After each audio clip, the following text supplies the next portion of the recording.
Okay, so last time we looked at the division of the two kingdoms, and then we looked at how the northern kingdom carried on and how the southern kingdom carried on, and how both kingdoms ended up getting exiled at the end.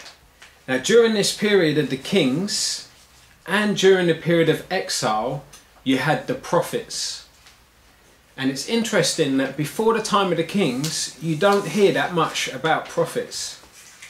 So you have guys like Moses, who's a prophet. You do get individuals who act as prophets, but prophets don't really feature big time until the time of the kings. Now, during the time of the kings and during the time of the exile, you get the prophets emphasizing two big things, right? The first thing they emphasize is the people's unfaithfulness. And the second thing they emphasize is God's faithfulness. So they emphasize the people's unfaithfulness by telling them, you haven't obeyed God's covenant. You haven't obeyed God's covenant, and therefore God is going to judge you. And the prophets help explain to people why they're in bad situations. And they help them understand you're in bad situations because you have broken God's covenant. And the prophets also predict that there's going to be judgment. So before the exile, the prophets tell them there's going to be an exile. And they tell them it's because you've broken God's covenant. Because remember, in Deuteronomy, God actually warned the people through Moses that if they broke his covenant, they would be kicked out of the land. God's people would be kicked out of God's place. And so the prophets, before the exile, they warn them, you're going to be kicked out of the land. And when they're kicked out of the land, you get prophets who explain, this is why you were kicked out of the land. It's because you broke God's covenant. And the prophets also warn about a final judgment that's going to come at the very end. So you hear them a lot say, in the last days. And you hear them talking about a judgment at the very end when God is going to judge all wickedness. But the prophets also talk about God's faithfulness to the covenant.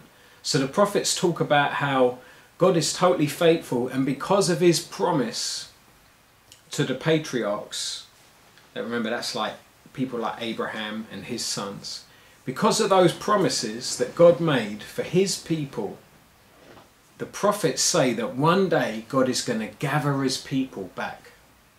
So the prophets say that after the exile, God's going to gather his people back to God's place. And they even prophesy that there's going to be a new covenant, because they say, look, you broke the old covenant, God's going to give you a new covenant, and God's going to change your heart so that you can keep this covenant, because you couldn't keep the old covenant. And the other things the prophets prophesy about is a deliverer who's going to come, a Messiah who's going to come. Now, if there are only two texts that you can think of off the top of your head about the prophets in the Old Testament, it might be good if it was these two. So the first one is Ezekiel chapter 36.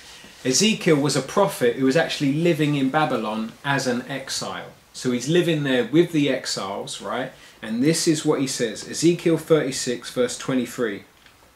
He's saying what God says here. I will show the holiness of my great name, which has been profaned among the nations. The name you have profaned among them. Then the nations will know that I am the Lord, declares the sovereign Lord, when I show myself holy through you before their eyes. And notice this is this whole nations thing we've been looking at every week almost, where God has a plan to bless all the nations. And you've got that here. Even though the Israelites have messed it up and they haven't been a kingdom of priests, God's still gonna show the nations that he's God. Then verse 24, for I will take you out of the nations. I will gather you from all the countries and bring you back into your own land. I will sprinkle clean water on you, and you will be clean. I will cleanse you from all your impurities and from all your idols. I will give you a new heart and put a new spirit in you. I will remove from you your heart of stone and give you a heart of flesh. And I will put my spirit in you and move you to follow my decrees and be careful to keep my laws. You will live in the land I gave your forefathers. You will be my people and I will be your God. See there, you've got God's people in God's place under God's rule. Got them being brought back into the land. They're going to be God's people, and God is going to be their God. He's going to rule over them. So this is a promise that's given whilst they're in exile. So you can imagine the people then thinking, oh, so we are actually going to be brought back into the land, and God's going to change us. He's going to change our hearts so that we can follow him. Not only that, but they'd be like, oh, he's going to cleanse us of all our impurities. And you get the prophets talk about this. You get Jeremiah and Ezekiel talk about how God's not going to remember their sins anymore. Then you think, well, how is that possible? How can God forget their sins? And so check out this second passage, which is key. It says Isaiah chapter 53. Isaiah 53 verse 2. Prophesying about the Lord's servant who's going to come one day. And it says, he grew up before him like a tender shoot and like a root out of dry ground. He had no beauty or majesty to attract us to him, nothing in his appearance that we should desire him.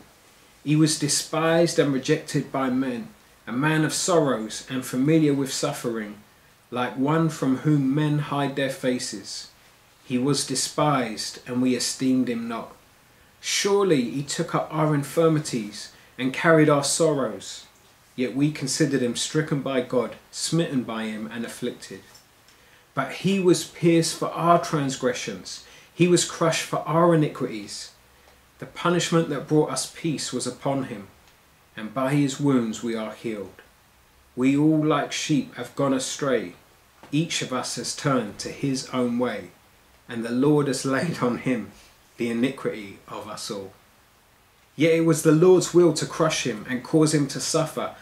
And though the Lord makes his life a guilt offering, he will see his offspring and prolong his days. And the will of the Lord will prosper in his hand. Verse 12. For he bore the sin of many and made intercession for the transgressors. So there you got this wonderful prophecy of someone who's going to come in the future, the Lord's servant, and he's going to die and suffer in the place of his people. And at the end, it says in verse 10, he will see his offspring. That's his seed. And this is another thing we've seen go right the way through the Bible about the offspring. And it's saying here this person's going to see their offspring. Well, obviously Isaiah 53 is talking about Jesus. So it's easy to see how this points to Jesus. Okay? But what we're going to do now is just chat a bit to see Ezekiel 36. How does that point to Jesus?